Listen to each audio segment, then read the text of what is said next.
I like Death Note all the way through, and I still feel that way after a recent rewatch of the show, but something that you always hear about this show is that it gets awful after a certain point in the story, and while I understand that the writing gets a little messy during the final act and Nier and Mello seem like shoehorned replacements for L, I think that the core strengths of Death Note are still very present within its last third. To explain why I think that, though, I'll need to more clearly define what made Death Note incredible before it went off the rails for most people. Now, if I ask somebody what's the best aspect of Death Note, they'd likely say something like, oh, Death Note is amazing because of the cat and mouse game between Light and L, but if they did say that, I'd immediately dropkick that person and tell them to never speak to me or come near me ever again, and that's because they're not looking at the bigger picture. They're so focused on this surface level detail that doesn't really matter. L's battle against Light isn't necessarily good because they're both smart and engaging in a battle of wits. It's good because that battle of wits allows for a plethora of suspenseful moments between those two characters. Let's take a look at L's and Light's first confrontation in episode 2. Look at this scene of Light writing down Lindell Taylor's name in his Death Note. Although on a first viewing, the audience isn't fully aware that Light's being baited into giving L exactly the information he needs, it's made clear from the way they frame what Light's doing here that this is a monumental action, one that will affect the rest of the story and make his life infinitely harder from here on out. And once he makes that crucial mistake, the real L just unzips his pants and flops his cock all over the table to reveal to Light just how much information he's been given as a result of Light being so easily goaded into killing someone. And the more and more L talks, you feel this growing concern in the main character, this feeling of tension as he realizes that he messed up and that L is slowly cornering him. Every major confrontation in Death Note has this element of suspense, this slow but methodical way of building tension. Light needs to kill Naomi Misura before she makes it to the police station and gives L a crucial piece of information. Light needs to act innocent while placed under surveillance. Misa's been arrested and now Light has to find a way to clear both his and Misa's name. Even during the part of the show where L isn't too focused on Light being Kira, Death Note still has a lot of moments like this. Their entire plan to corner Higuchi and the way every one of his options were systematically being shut down one by one just makes the stress that he's feeling so fucking palpable in this moment. Telling this story from Light's perspective was a brilliant decision because even though he's a psychotic killer who's done some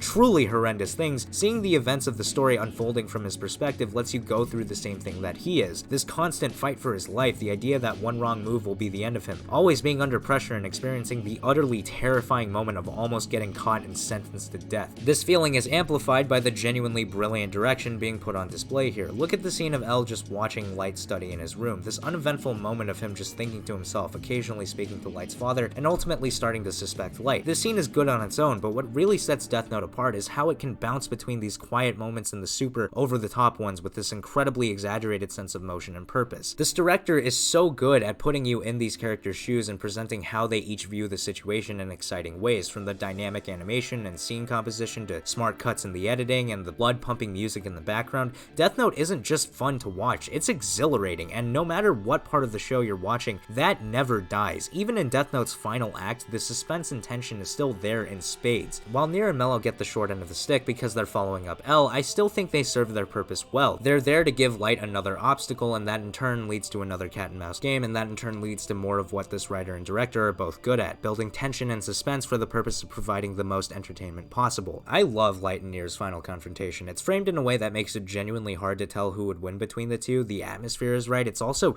directed really well. He's already here. From the shaky camera as everyone involved starts to panic and things get all the more chaotic, to the super over-the-top animation that gives the show so much of its personality and energy, to the sheer confidence that both Light and Nier have in their plans and the way that they collide in this final scene. And all of this is just suspense. These characters aren't doing anything. They're just waiting for Mikami to finish writing everyone's names in the Death Note, but I can feel every bit of horror, anticipation, and excitement that all of these characters are feeling, and I've never had more fun just watching a bunch of characters stand around for a full 13 minutes. This scene is 13 minutes of characters standing around talking and having inner monologues, but I'll be damned if I wasn't glued to the screen the entire time, because this show just establishes stakes and consequences really well. It's good at conveying why these standoffs matter, why and how they'll affect the rest of the story, and because of that, these moments are just so addicting to watch. Anyways, as a side note, while I don't like Nier as much as L, I can't imagine L being in his place at the end of the show. It just feels right for Nier, this very young but smart kid, to be the one to cut down Light with that speech at the end. Nier is a literal kid. He's much younger than both Light and L and much less experienced with the world, which is shown through the fact that he needs an escort while traveling and how he still plays with action figures. So for someone like that to catch Light, tear down his ego, call him out on his deluded view of himself, and describe the Kira case for what it really is, that has an effect that I don't think L could have accomplished. But anyways, moving on from that, that's why why I love this part of the show, because everything, well, most of the things that made Death Note great are still here. Again, the writing is a little, okay, more than a little messy. Like the moment when Nier just kind of guesses that Teru Mikami is Ex-Kira, yeah, that doesn't really make a whole lot of sense. And modifying the entire Death Note in one night, that's just highly unlikely. But I honestly just don't give a fuck. In terms of reasons why I like this show, Death Note's last 12 or so episodes don't really ruin anything for me. I still enjoyed them a lot, and I hope that some other people felt the same way. That's all, and I'll be going now.